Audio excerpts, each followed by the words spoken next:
یہ ٹیکنوکریٹ حکومت ہوتی کیا ہے اور کیا پاکستان میں اسے لاگو کیا جا سکتا ہے یا نہیں؟ دوسری جانب جناب کیا وزیر اعلیٰ اعتماد کا ووٹ لے لیں گے اور کیا 11 جنوری سے پہلے وہ اعتماد کا ووٹ لینے کے اہل ہیں بھی یا نہیں؟ تو ناظرین آج کے اس تجزیاتی ویلاگ میں اسی حوالے سے تفصیل سے بات کریں گے۔ آپ دیکھ رہے ہیں دا نیل ٹاکس اور میں ہوں احمد نبیل نیل۔ ناظرین گزشتہ کچھ وقت سے آپ ہر جگہ یہ نام سن رہے ہیں، دیکھ رہے ہیں، چاہے وہ اخبارات ہوں یا جناب ٹی وی چینلز ہوں، ٹیکنوکریٹ حکومت، ٹیکنوکریٹ حکومت۔ تو یہ ٹیکنوکریٹ حکومت آخر ہے کس بلا کا نام؟ تو آئیے آج اس کو جاننے کی کوشش کرتے ہیں، اور میں یہ کوشش کرتا ہوں کہ آسان الفاظ میں آپ کو یہ سمجھا دوں کہ آخر ٹیکنوکریٹ حکومت اس کو کیوں کہا جا رہا ہے اور اس میں ہوتا کیا ہے۔ ناظرین اگر آسان الفاظ میں اس کو ایکسپلین کیا جائے تو ٹیکنوکریٹ حکومت ایک ایسی حکومت کو کہا جاتا ہے جس میں ٹیکنوکریٹس حکومت چلاتے ہیں۔ ٹیکنوکریٹ سے مراد جناب ماہرین، قانون کا ماہر اور سائنسدان، انجینئر، بیوروکریٹس، کوئی بھی شخص جو کوئی مہارت رکھتا ہو یا کسی چیز کا علم رکھتا ہو وہ حکومت میں ہوگا، وہ حکومت چلائے گا۔ اس میں جناب کچھ جو ادارے ہیں ان کے سینئر لوگ بھی ہو سکتے ہیں اور وہ لوگ بھی ہو سکتے ہیں جو کہ ریٹائرڈ ہو گئے ہیں مگر سینئر ہیں، جو ہے مہارت رکھتے ہیں، وہ حکومت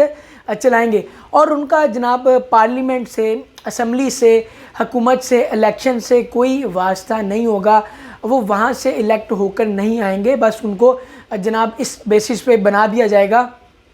سربراہ کہ آپ اس چیز کے ماہر ہیں یا آپ اس چیز کی نالج رکھتے ہیں تو لہٰذا آپ یہ حکومت چلائیں۔ اور جیسا کہ ابھی آپ دیکھ رہے ہوں گے اور سن رہے ہوں گے، کہا جا رہا ہے کہ جناب حفیظ شیخ کو وزیر اعظم بنا دیا جائے گا، مبشر زیدی کو FBR کا چیئرمین بنا دیا جائے گا وغیرہ وغیرہ۔ تو جناب یہ ہوتا ہے ٹیکنوکریٹ حکومت میں، اور اس میں ہر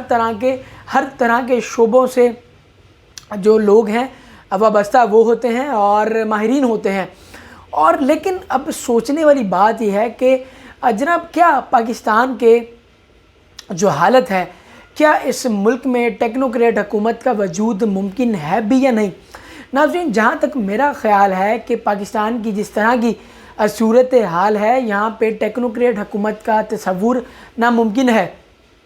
کیونکہ اگر ہم معاشی طور پر دیکھیں تو معاشی طور پر بحران کا شکار ہیں، ہمارا ملک ڈیفالٹ کی راہ پر گامزن ہے، ہماری معاشیت بری طرح تباہ و برباد ہو چکی ہے، بے روزگاری، بھوک، افلاس، اس طرح کی چیزوں نے ڈیرے ڈالے ہوئے ہیں۔ اور سب سے بڑھ کے جناب آج کل آپ کو پتہ ہے کہ فوجی آپریشن چل رہے ہیں اور روزانہ کی بنیاد پر ہمارے بہت سے جو فوجی ہیں وہ شہید ہو رہے ہیں۔ تو ایسے وقت پر اس طرح کی حکومت کا وجود مشکل نہیں، میرے خیال سے ناممکن ہے۔ اور دوسری جانب جناب ایک اور جو کنسیپٹ ہے وہ بھی سامنے آ رہا ہے، اور ایک اور کنسیپٹ جناب زیر بحث ہے کہ ایک طویل مدت کی حکومت جو ہے وہ قائم کر دی جائے، اور اس کی مدت جو ہے وہ کہا جا رہا ہے کہ 20 سال ہو، اور اس مدت کو جناب اس لیے بڑھایا جائے تاکہ ایک حکومت یا ایک شخص جو ہے وہ آسانی سے جو ہے ملک کا نظام چلا سکے اور ملک کے نظام کو بہتر کر سکے۔ اور دیکھتے ہیں کہ جناب اس کا وجود ممکن ہو پاتا ہے یا نہیں۔ میرے خیال سے تو اس کا وجود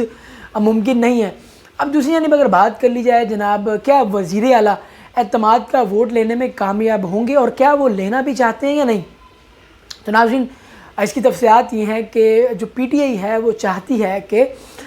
جناب ان کی اسمبلیاں تحلیل کرنے میں جو ایک رکاوٹ ہے وہ بس یہی ہے کہ وزیر اعلیٰ کا اعتماد کا ووٹ، تو وہ چاہتے ہیں کہ 11 جنوری سے پہلے وزیر اعلیٰ اعتماد کا ووٹ لے لیں۔ تو اب یہاں پر سوال یہ اٹھتا ہے کہ کیا ایسا پاسبل ہے؟